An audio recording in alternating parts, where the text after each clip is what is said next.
Welcome to Breaking the Chains. Today I have Jennifer here. Jennifer, would you please introduce yourself to our audience? I'm Jennifer. I currently live in Ghana. I'm from the States, born in the South, but grew up outside of, like in the DMV area, Northern Virginia. And I have been in Ghana for about 8 years now. So, what brought you to Ghana? Well, years ago, I was married to a Ghanaian. We met and married in the US, and we had to move to Ghana. I had never been here before. I had never traveled outside of the States.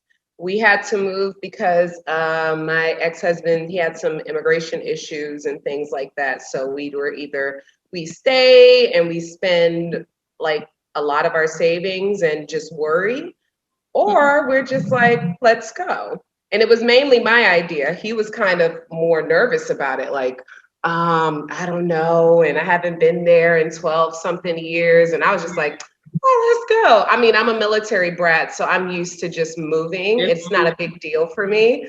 And I Yeah. was like, well, what's the worst that could happen? I mean, it's Africa. I've always wanted to go. I've always wanted to see your country in Ghana, and it'll be interesting. So we packed up and moved, child. I was like, ugh, So, scary. how did you prepare to leave? Like, what was that process like? Well, the process for us, I think once we realized that this is something that we're gonna have to do, and it was the more economical and I think better decision for our family, because my other option would be he goes back to Ghana, wait to come back after a few years, but then I'm gonna be a single mom by myself. And remember, I have two children as well in the States from a previous relationship. He's not going to let me bring the kids to Ghana, and then I'm not going to raise three children by myself. Like, I don't, honestly, for me, it's Right. just not an option. Right. So once we realized that, we talked to my girl's father and his wife as well, and we discussed what that was going to look like for my children. And we started namely preparing my daughters Mm-hmm. of what that was going to be like. I mean, we bought all the technology stuff, iPads, so we can FaceTime. We looked at our savings, we looked at our 401ks. And because I felt like at that moment, because of what was facing us, we were kind of like, I don't see us coming back here anytime soon. So let's Right. just clear out everything. So we cleared out. Luckily, my ex-husband has a job in corporate America. So he had a nice 401k. And we are really, well, namely me, I'm really good at saving money. So I'm not the type to spend all my tax money and stuff like that. I just put it away. So we Right. had a great savings. And so we liquidated all of that. My ex-husband works for a logistics company, so he still works for them, but we were able to, they gave us a 20-foot container. We got rid of our car. And I'm so sad about that. I just gotten this, what was it, a 2010, my minivan. I turned into a van mom. Like, I was happy about that car. So we gave that back. We were like, okay, I'm not paying car payments. We spent, I think it was $1,200, and bought a car in Craigslist and put Wow. it in the container. We packed, luckily our lease was starting to come up on our home. Uh-huh. So they came to our house and packed up everything that we were gonna take, like our furnishings, our beds, everything. Because I didn't want to go buy stuff there because I didn't know what it was like. I'd never Right. been. So, Costco trips and all kind of stuff happened. And Yeah. so we did that about a month before we actually moved there, because we know it takes about 4 to 6 weeks for a container to arrive. Mhm. So what else did we do? So after we kind of liquidated everything, spent time with our friends and family and just mentally kind of tried to prepare. We also were fortunate that we already had a home in Ghana. Like, my ex-husband and his mom had a home there that was getting built. And around the time that we were going to move, that house was supposed to be ready. Ah, So we booked our tickets. We went and got our visas. Like I got my visa and stuff. I got Kweku's passport and visa. He was only 2. mhm. And a common misconception that I see people go back and forth about in groups is whether or not you need someone a letter of invitation. And in my experience, we did. We had to Okay. get a letter from, I think we got one of George's relatives or someone to give us a letter or something because we were staying in a hotel, but we weren't quite sure which one at that time. So we had Right. one of them do it. I just say it's better to be prepared than Yeah, not. I would say it's better to have it than not because I didn't have to have one. I've Mm. never been asked for a invitation letter. So I would Mhm. probably be one of those people who would say, you don't need that. But Mm. considering, knowing so many different people now, I would say it's better to just have it Yeah, rather than to not have it and then you have that issue. So, exactly. But yeah, so all in all, I believe it took us about 6 months to prepare. okay. Because like I said, we had savings, we have 401k. In general, we're pretty responsible with money. And I know I am by nature. So we were okay. The hardest part was my girls not being able to come. Right. And all of the parents determined that that was the best bet because Kweku's Ghanaian and he needs to be with his father. And this is part of his cultures. My daughters already had a life there and they have their father there. And they have their friends and their school and Yeah. things like that. And they're very Americanized, like at that point, like I was. And so considering the amount of culture shock that I personally went through, I'm glad and I stick with that decision. Right. So Yeah. speaking of culture shock, you Mm-hmm. moved to Ghana and you had never even been out of the country before.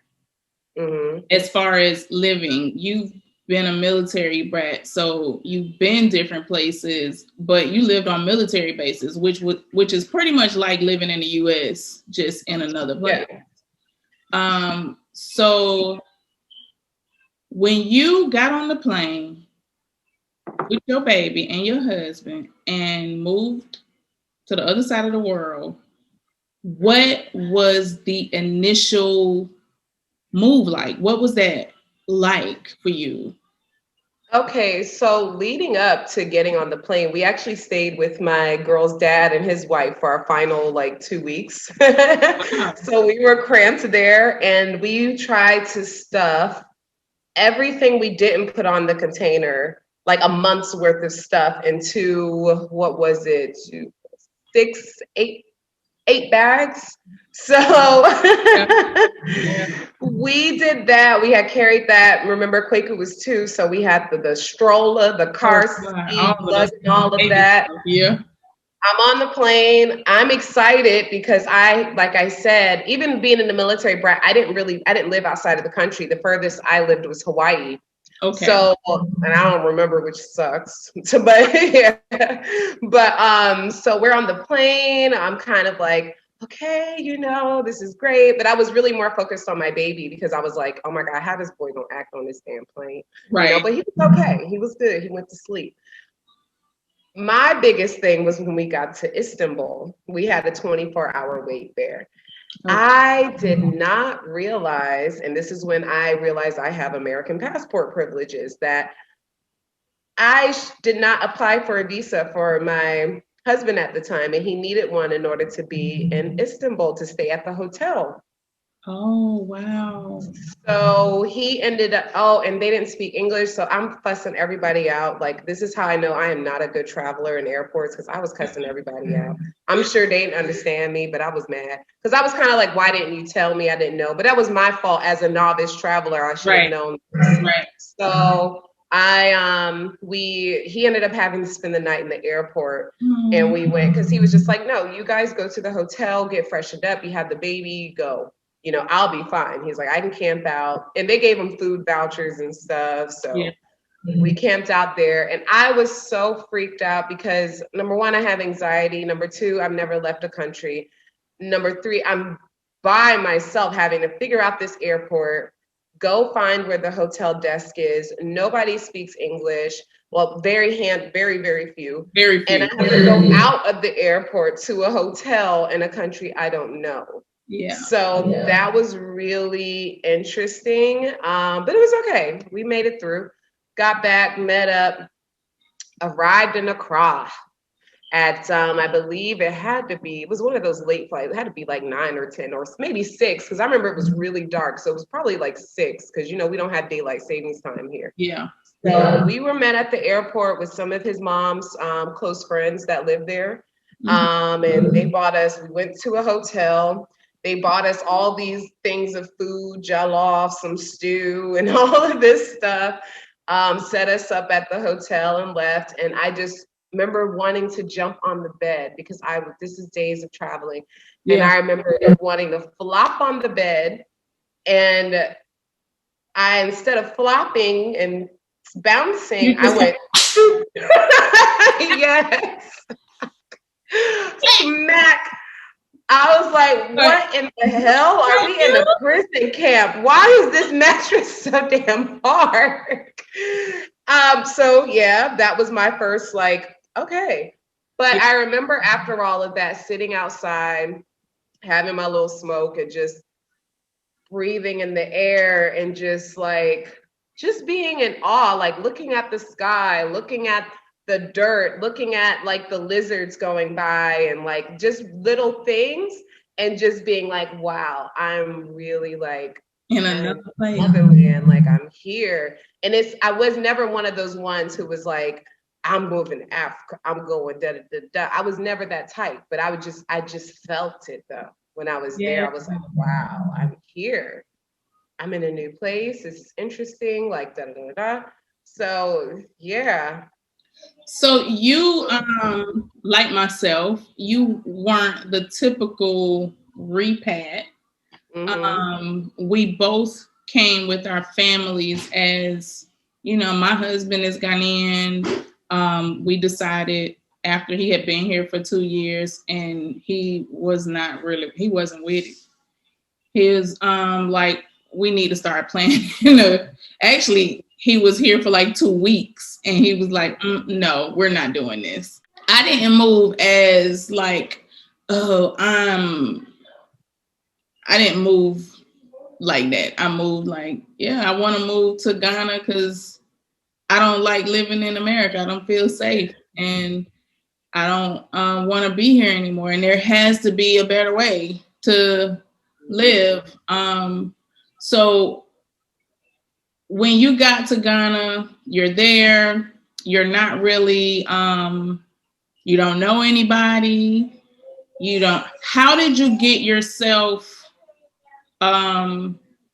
acquainted with the place?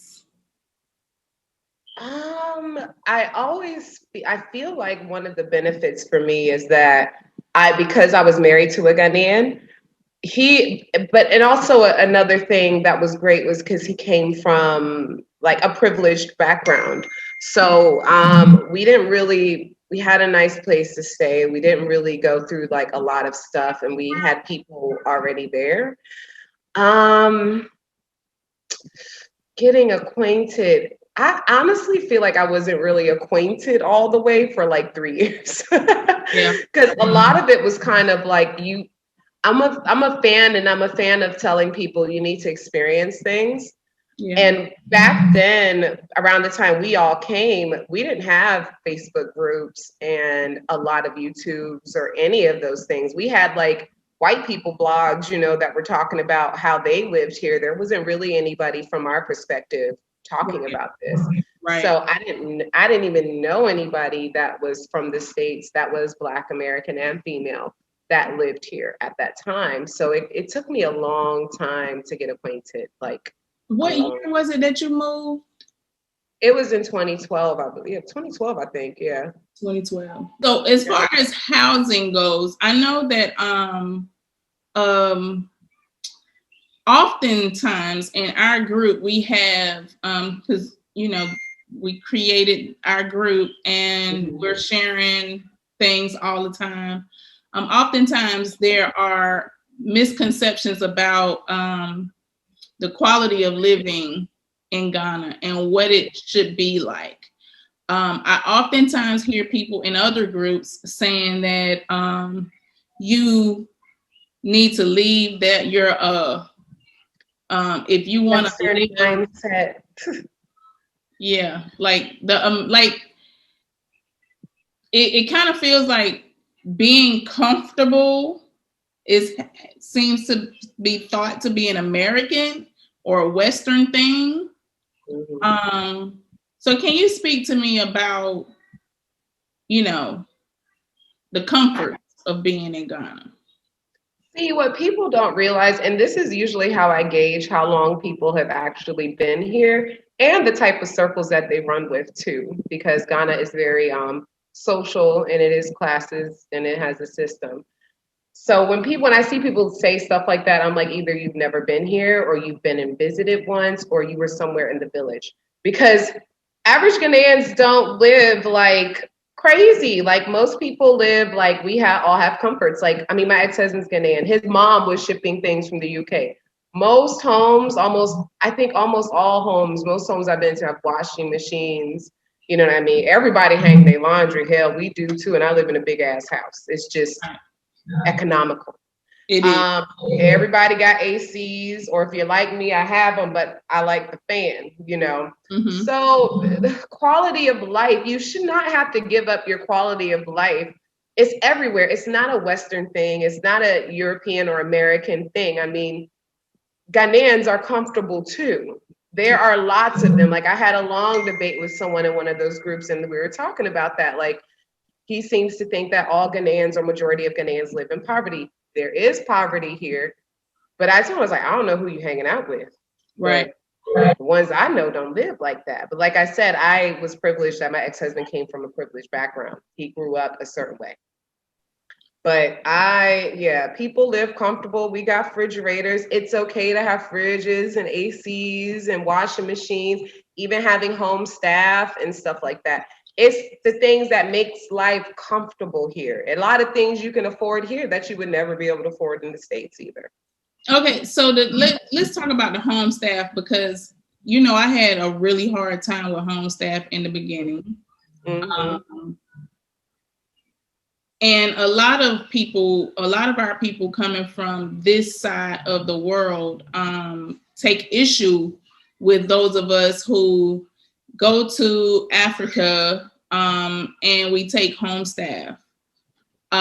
They say, you didn't have that in America. Why do you got to have that in Africa? And they kind of akin it to becoming an oppressor. Can you speak to what having home staff means, or what it entails, and why many times we do that, or we take home staff? Number one, you're moving here.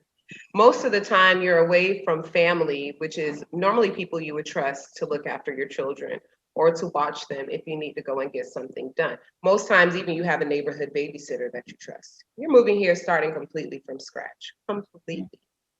And even in my case, my ex-husband wasn't really super tight with his family. So he didn't even want, because I was like, they're one of your aunties or somebody, maybe they can come. He's like, nope, I don't want them in my house. So, and it got to a point where I needed someone. So his cousin actually got someone, because I was tired of being in the house. I wanted to be able to go places at night, have date night, go out with people. I needed to meet people, and start my own circles of people. So I asked one of his cousins because she had a staff. And she said, oh yeah, she knows someone, blah, blah, blah, and got one for me. Oh my God, she was so good too. Having someone there, you're giving them a job. I don't care how you feel about what the local currency, what the rate is and things like that. You're giving someone a job. It's fair to pay above rate, but not so much to where you're paying them. Like this is in another group where you're paying someone so high that when you leave or you get rid of them, they can't get another job because they're used to that high rate. You have to stick with like what the economic rate is for the most part. What I like to do is pay them the going rate slightly above, and then as the longer they're with me after a year, then I'll give you a raise. You know Right. what I mean? But having that is oh my God, it's not like slavery. And trust me, moving here, cleaning these houses, especially if you live in a big house, even a small house, the dust when harmattan comes for your ass, it Yeah. comes through the screens, the cracks, the dust, and everything is tiled. So you literally, in the States, you can vacuum, like get away with vacuuming twice a week, depending on how many children you have. You don't have to deep clean like that. But here you have to clean like you're spring cleaning every day if you want your house to be clean. Like, Absolutely. yeah, so you do that in this kind of heat. We not, I don't care. You can do it if you want to, but I don't want to do it. I wasn't interested in living and like sweating and doing all that stuff. I lasted like 6 months trying to do that in a small 1 level 3 bedroom on half of a compound. Sweeping no, I'm not doing it. I was like, oh no, this isn't gonna work. You know, for the majority of my time, my first times in Ghana, like that first year or so, I having help was just out of the question for me. It was just it was absolutely out of the question. I was not going to hire any help. The only help that I would hire was someone to help wash the clothes. Yeah. Uh, and it wasn't until I was working in Guinea where I had to hire some staff, and I realized how much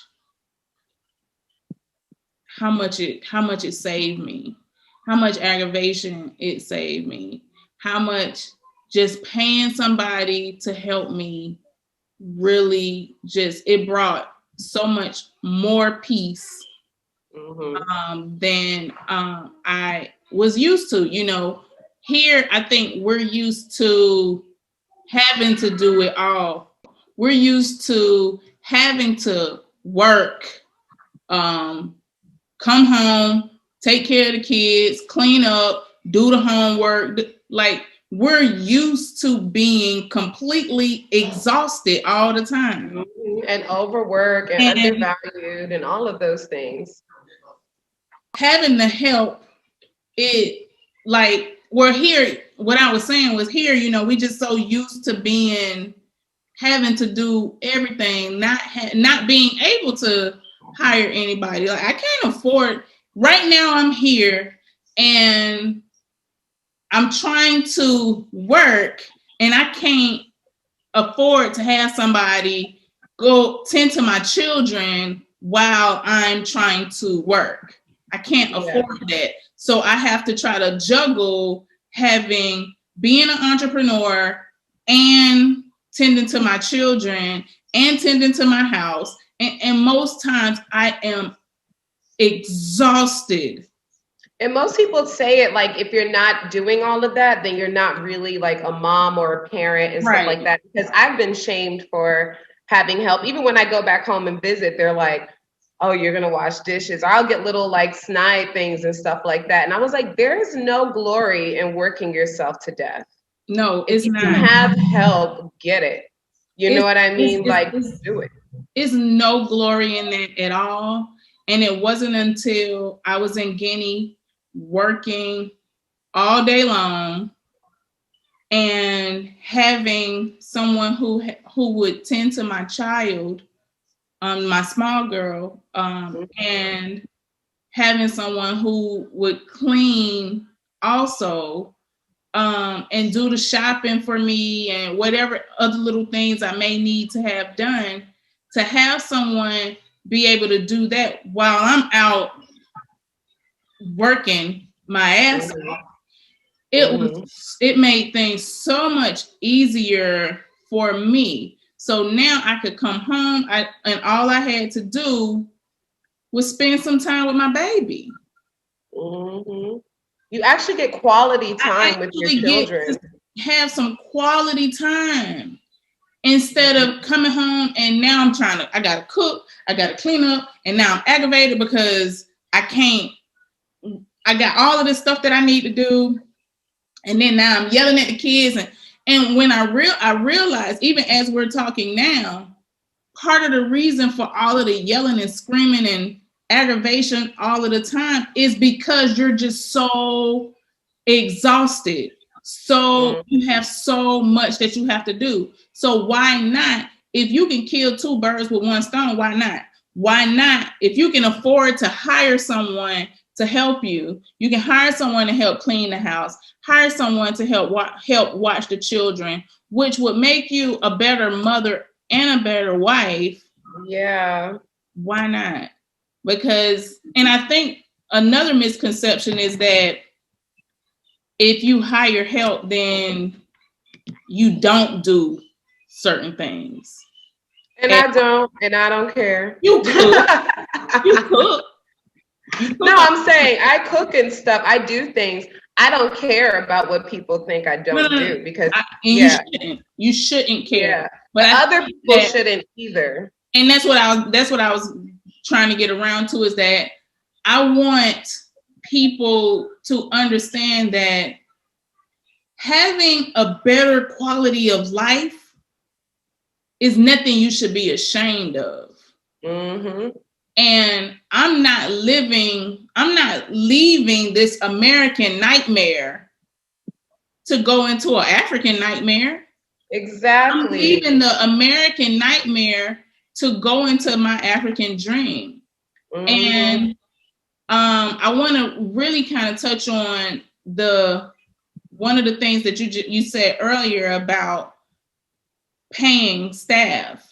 I know a Mm-hmm. lot of times when we come, we tend to overpay our staff. I'm guilty of that. Mm-hmm. Um, because we do look at it like that's just too, what is that? Like you can't possibly pay somebody that kind of money. But if it's the going rate and you pay a little more than that, that's okay. But we have seen oftentimes people who are hired by expats and repatriates, they end up not being able to be hired out anymore because instead of getting paid, they got paid maybe double what they were supposed to get paid, and now they're expecting that. Yeah, there are people paying them. I know people that pay them like 1,000 cedis a week. So 4,000 cedis a month. And then on top of that, they're giving them chop money. They're paying for their food. They have weekends off. They go home every night. They don't even live with them.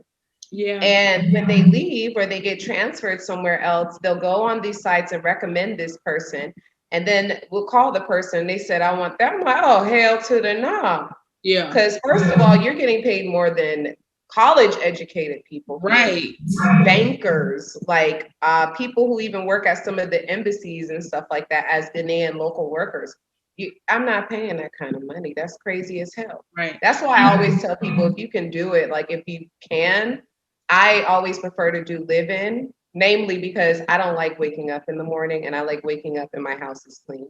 So, or in case you have something to do later in the evening, will you chilling with your boo and you like, oh shoot, it's an event tonight. Let's go. You can go last minute. When Right. they live with you though, you don't have to worry about they don't have to worry about the housing expense or ECG or any of those things. You know what I mean? So Right. they can use that money. That's why I like hiring younger people as well too. They can use that money and save. And the thing people don't realize, it's not just about giving someone a job. You're teaching them a lot of times. Like Yeah. when I'm working for me, she's kind of like my little sister. I kind of taken her on at that. So I give her dating advice, financial advice. I tell her, you should save and do this, get your passport, do all of these things, you know what I mean? That Right. sometimes they normally wouldn't hear about, you know what I Right. mean? And you give them opportunities to better themselves. You'd be like, oh yeah, I know someone who's doing this, and what school, what are you studying, let me help you with that. Those are things people have to consider as well. you And I know think that people don't take into context also that we aren't the other people. So yeah. where like most of the people that I know who have help, they don't treat their help like subservience. They treat No. them like for me, I always said to my house assistant that, we're working together. You're Exactly. working with me to help me keep things in order around here. And Hmm. I treated her as such. And we had a relationship where if like she could feel comfortable to come to me and say, hey, this is going on or that is going on, or whatever the case may be, there has to be a relationship established where it's not like I work for you type of thing, but I'm working Exactly. with you type of thing. Like And we're building like this thing to we're running the home together, we're together, working together and stuff like that. And you also have to be careful too, that they don't, because some people think that overpaying means that they're going to work extra harder or they're going to do all of that. Please don't do that. That is not the case. right. Okay. That is not the case. So And you have to be careful about borrowing money too, like giving for every single thing, You have yeah, to watch out for that too. you have to have some balance. Yeah. How do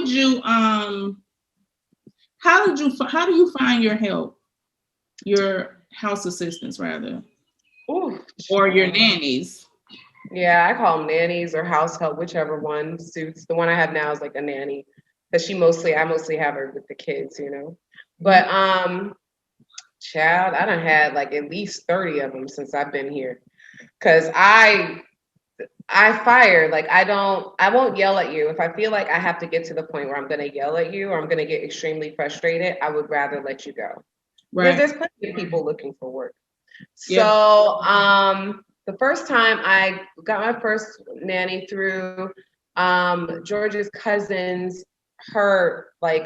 nanny that she had. And it was like someone she knew, and then I got her through her. And sometimes so I've gotten them through like word of mouth that way. Oh, I know someone looking. Or I've used agencies a few times. I like agencies because I feel like I've had more I fired a lot more of them than I've kept.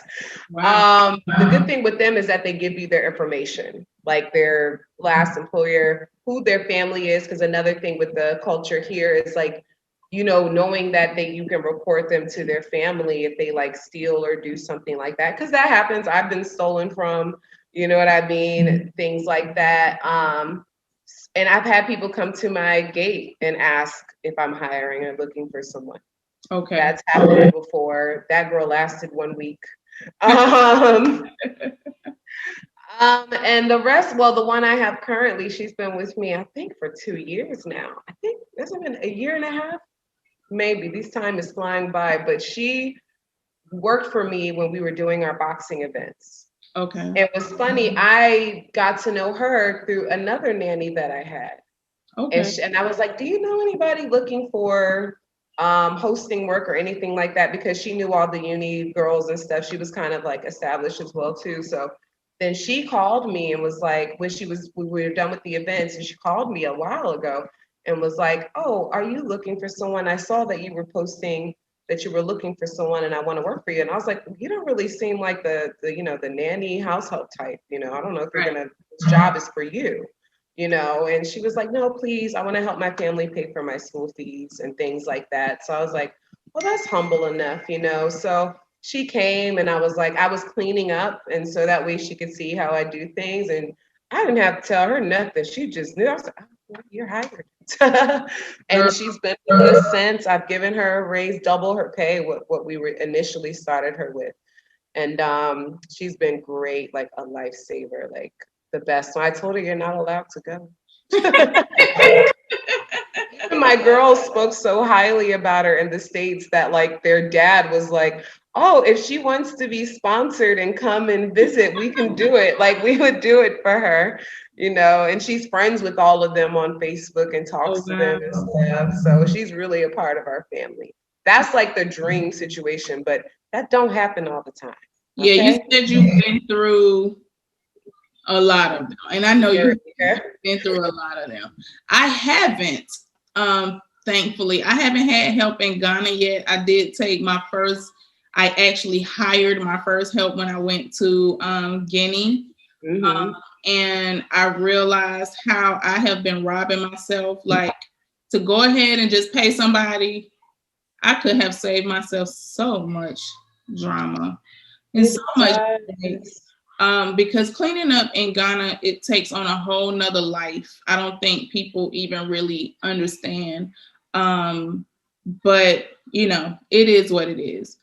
Let's talk about some of the other misconceptions that we often see in these groups and stuff.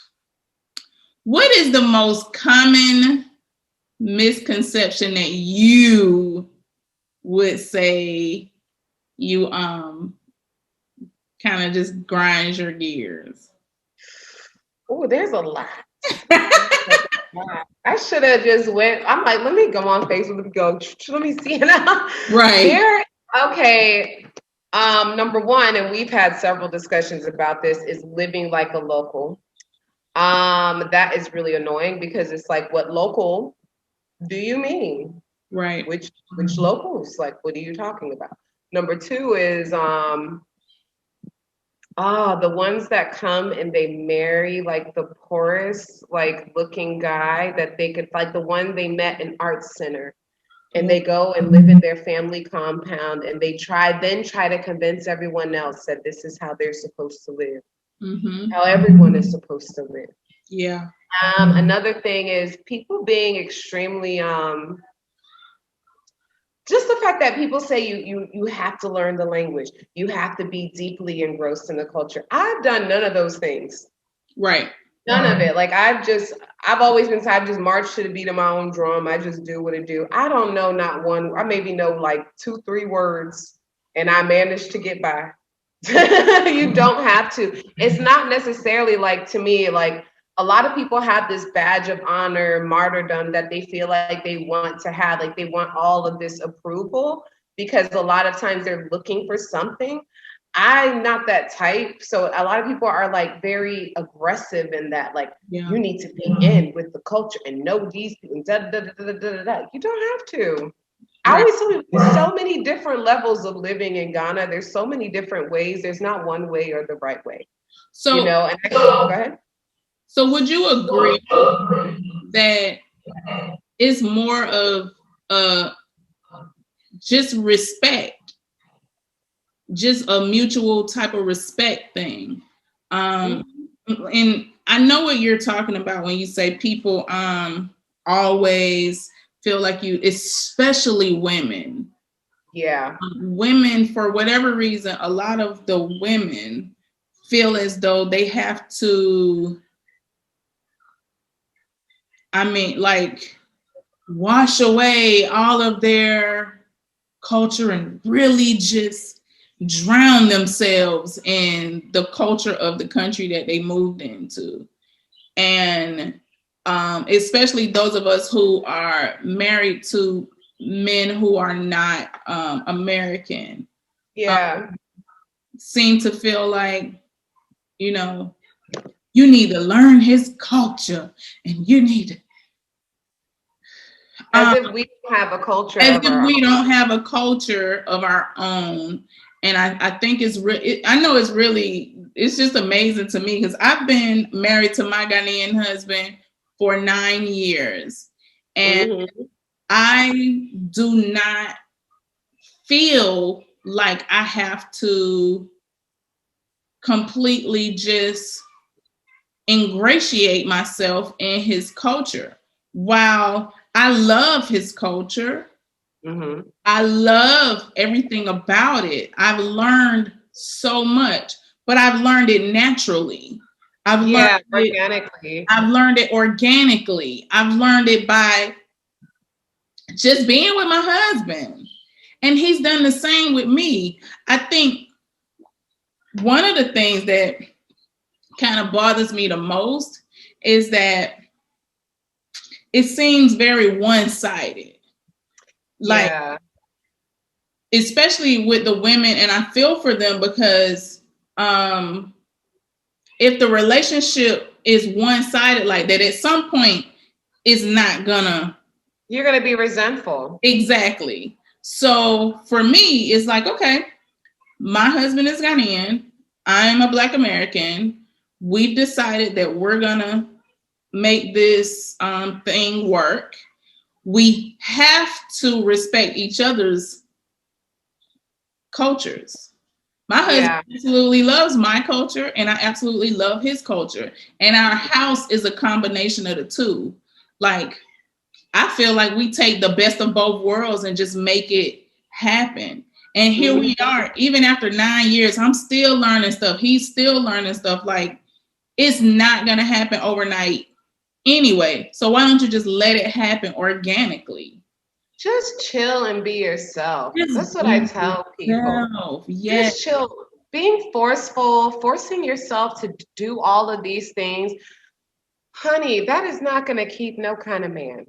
It No. don't matter. You can bend over backwards, speak fluent Tree. You can be knowing every Ghanaian dish, know all the elders in the community. That ain't gonna keep nobody unless he wants to be kept. And if he is forcing you to do all of those things, then you need to reevaluate your relationship as well, because he should have, like you said, it should be mutual respect Yes, in there these has to be things. some balance. It can't be one way. Like, you can't come here and just completely abandon what you know. It's like one thread was talking about holidays.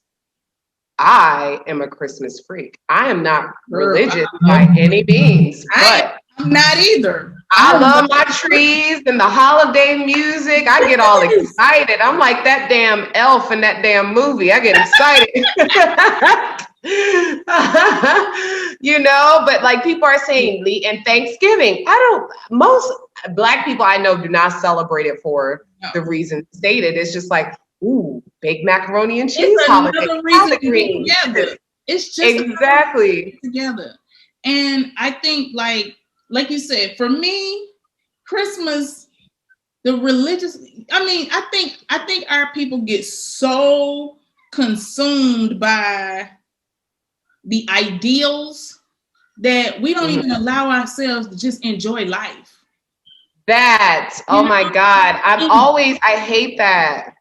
Because I'm going to tell you, one of the best Christmases I had was in Ghana when we all was at Amanda's house, and it was all of these people from all over the world, and everybody was cooking their version of whatever they eat on Christmas Day. And that was fun. It was different people. It was Lebanese people there. It was Indian people there. It was Africans, English, all kind of folk. Australian. It was everybody was there. And we had an amazing time. Granted, it wasn't the kind of Christmas I wanted, but I had a really good time. But I would like to have a really good time with just my own people. Absolutely, yeah. And it's sad that it's not a lot of like being involved in our community in Ghana is like, for me, it's very difficult because I don't relate to a lot. Like I just have my handful of people that I deal with, you know what I mean? But I can't go with the extremes. Some of them, they just do too much. So let's talk about that. Let's just talk about it. We here. There's no reason for us to not just go ahead and talk about it. We have a few different understandings. We have many factions within the people who live here. Yes. Many factions of us who live in Ghana. And oftentimes, one faction tries to make another faction feel some kind of way about how we live. So for instance, I had someone tell me that I was being too westernized because I had AC in my house. I have a generator. I have fans, So should you boil? TV, I got a stove, I got a refrigerator. I had all of these, I guess, comforts. To me, it was just regular shit. I didn't feel like it was comforts at all. I have a car, um, all of these things. To me, I just prepared well. Oh, those are like people who want you to take the trotro and they think some type of way if you don't take the trotro. Yeah. So like I've been on the Trotro maybe once or twice. Mm-hmm. And there are people who actually feel like there's something wrong with not taking the Trotro. My husband won't allow me to take the damn Trotro.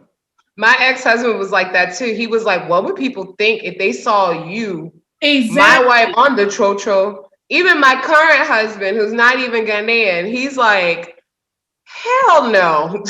Right. And I think people see, I think what people there's a really big misconception about the classes in Ghana. Mm-hmm. They And think it doesn't matter, but it does. it does. And people don't understand that if you to be taken serious, let's just keep it real. To be Mm-hmm. taken serious, you have to move a certain kind of way. They would think you were poor if you were on the trotro all the time, living a type of way, not mingling. Everything is very much like having the being in the right crowd and being around the right circles, everything being a certain way. You may not like it, but it's just if you want to make money and you want to be around people, you want to have great connections, that's just how the hell it is. But having freaking comforts, that shouldn't be a thing. It Like should I'm always like, okay, I know I'm not gonna get along with you. I know you ashy or dusty. If you making me feel some type of way for having basic ass shit like an AC and a fridge. Hell, I even order takeout, honey. They got delivery services around this camp. I've been ordering takeout almost every other day. okay. Okay. From the Burger King child. So I want to address our community. Okay. Um, I feel like our community has a way of, I guess, ousting. It feels like they oust people because of certain things. So, for instance, Mm-hmm. you have people who feel like they have to wear Ghanaian print every day. You have people who feel like they got to ride the trotro everywhere. It really kind of, for the lack of a better words, it kind of feels like if you aren't living the struggle life, then you're not living the repatriation life. Yeah, you don't get street cred or repat Yeah, credibility. yeah, you don't Yeah. get repat cred if you not living the struggle life. Hmm. One of the biggest things that I think is a concern for people is making money in Ghana and Hmm. how you are going to provide for your life in Ghana. What would you say, or how would you say it and your ability to actually have money coming in on a regular basis impacts the way that you live? Well, me personally, I don't, but I've always married well. But I'm not like, I've always had partners who are providers. So I don't ever really have to worry about those things. But when I have the freedom to do what I want to do. So, for example, when I first came here, I was like selling hair. I was like, I'm really into this virgin hair stuff. And I found out who one of my US vendors was in one of these groups. And I was like, oh, snatch, snatch, snatch. Because I did not like how people wore their weaves here. And I was like, if you're going to wear it, boo, get you some good If you're quality gonna wear stuff. it, please. Yes. So I was like, I ordered from the vendor, did it here, managed, because another way I did get by, I didn't mention this, was that George's cousin, she was in with the elite Ghanaians and Nigerians and stuff like that. So I kind of got to see on that high level, like, I mean, people, Polo Club, those types of people, like got private jets, that sort of Yeah. situation. And they got it in Ghana, honey. Yes, They got it. they do. Yes. It's money. There's plenty. So I was rolling with a lot of those people. So those were my clients I was selling to. So I sold out every single piece I had, besides the 3 bundles this one nanny stole from me. But anyway, so there's many ways to make money, and that does affect your ability to live well, because if you have ACs, you have fridges, you're going to run them, and your ECG bill can be really high and stuff like that. Yeah. You know what I mean? And depending on the area that you live in. So, I mean, having a steady stream of income is nice, but I don't know. Ghana to me feels like a place where you could do like one big like job or something, like, and just have like some, like, for example, my husband, before he's with his current company, he does a lot of contracting work. You know what I mean? So he would do a job for like 3 weeks to a month, and we would be straight for like 6 months to a year. Right. You know what I mean? It's that kind of place, or you could go, there's so many ways to do it here. Like, you just got to get in with people. Like, you can go in, do one big thing, be straight for a few months. Depends on what your bills are, what your lifestyle is. And But what you don't your have to skill come is here and be also. broke. Huh? And the skill too, because I think that because oftentimes, we hear people say, you can't come to Ghana looking for a job. You can. So how I guess I struggle. I'm stuttering and everything. I ain't scared. I'd be like, go ahead, girl. What? I really struggle with how do we expect to live if we don't have money? You come, as we're both entrepreneurs, correct? Mm-hmm. My husband and I are entrepreneurs. You're an entrepreneur, but your husband works in the mining sector, right? Yeah. Which allows you all to, like you said, he can work a job for a couple of weeks or a couple of months and be straight for a good minute. If he doesn't get work for a while, he's done well enough. Right. Yeah. Right. So, can you explain to people what coming into Ghana and trying to start a business and actually making money looks like, as far as trying to also maintain your lifestyle? I know that it's not something that you've had to do, but people. So just from your point of view, what does that look like for people trying to come and start a business in Ghana? Okay, so a lot of people I read, they come here and do the business on the low. They're not properly registered and things like that. Our company that I have, my husband is registered, but when he initially registered it, we had a Ghanaian business partner, so we didn't have all of those big crazy fees and stuff. And they put the money in it, both of them. Then the guy is off, and I'm actually the director of the company now. Like, I was able to get control of it and run it, and it's under my name as well. Register, you have GRA, you have to pay taxes. Even if you're not making money, you still have to report, and you have to pay them to come and audit for you. Right. You have to pay them to come and do it. So it's so many different things to it. But depending on what sector you're in, I mean, any kind of sector, to be honest, if you really want to be successful, like a lot of these people have big talks of, oh, we got to take the money away, like all these foreign people, these white people coming here and making all this money. We got to take over the market. You can't take over the market if you're not doing a job where you're taking their money first. If you're not engaged, like Engaged and seeing what's needed and taking their money too. Because a lot of times you need to outperform in a certain way. So what are they offering and what can you offer in a better way?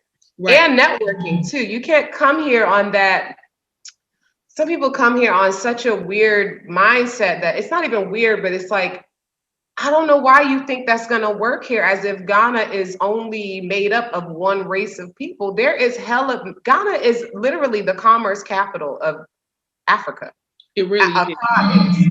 So you can't come here expecting to only do business with one sort of people. It's just not going to work. You know what I mean? Because the same people you only want to do business with is doing business with the other people you don't want to deal with. So are you going to stop dealing with them too? Because that's the mindset here. And that's what happens a lot. Oh, I heard they was dealing with, so I can't do that. You can't do that here. And can you speak to the idea where we have so many people who come and they start these businesses, and like you said, they're not doing business on the up and up. They're not registered. They're not paying taxes or whatever. How does that affect us as a community? Overall, makes us look bad. It makes us people not want to take us seriously, especially when you're thinking in one direction and you're not focusing on the entirety of Ghana. You're not trying to reach out to everybody. You're only focusing on a very, very, very small amount of people. So you're not, it does make us look bad, because honestly, when I talk to some other people, even other Ghanaians and stuff like that, they're like, oh, you're not like the other Black Americans that be coming here. Like other Ghanaians say that because they have that reputation of just being a certain way. You know what I mean? They come here on that energy, and even Ghanaians themselves don't even like that sometimes. Yeah. You know what I mean? Like even my ex-husband would be like, I would tell him a story. He'd be like, but Ghanaians don't do that. So why are they looking like that? Why are they doing all of this? They don't care. You know, I think for the most part, most of us, we just want to do business with our own people. And we, I think we believe that it's revolutionary in some way to only do commerce with our own people. For me, I feel like we're neglecting the global market by doing that. Like money, when we think of money, you can't, for one, Black people as a whole, we don't have the money. And they don't want to spend the money either. Because I talk to other business owners and they're like, our people are the main ones asking for discounts and all this kind of stuff. Like one of my friends, she's like, no, our people aren't even my clientele. Yes. And I think to exclude, as an entrepreneur, to exclude anybody as a client is it's stupid. Yeah, it's stupid. Money is money. Now, for me, I believe that you should. I take on the idea that anybody can buy what I'm selling. I'm going to make a concerted effort to buy from my own. Absolutely, yeah. Right. Like we can all do that. Right. There's nothing. There's nothing wrong with wanting to do business with your people. That's, I think, essentially what we all want to do. Right. But to exclude everyone else who have a bigger purchasing power, who could purchase more from you, would be completely ridiculous. Absolutely. And I think that's where a lot of us failed. Now, as far as the job market in Ghana, a lot of times people feel like because Ghanaians don't have jobs and Ghanaians don't have the ability to get these jobs, that there's no jobs in Ghana. I recently have been doing everything that I can to try to figure out how the hell I'm gonna get away from America. So I actually started looking for a job. And as an entrepreneur, you know, that's kind of like That's like jumping off a bridge. Yeah. But I'm so serious about getting out of this place that I'm like, you know what? Even if I have to take a job for a little while until things get going the way I need it to go, I may have to take a job.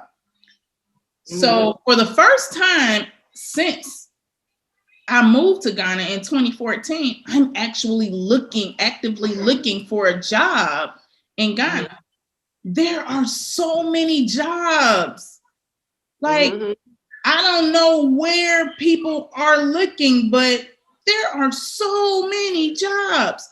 Yep. That literally, and I don't know if it's because people don't want to just admit the fact that being an American puts us in another kind of category when it comes to looking for jobs outside of here. Yeah. And it's not just Ghana, it's pretty much everywhere. Being an American affords you a little bit more You have privilege. a privilege.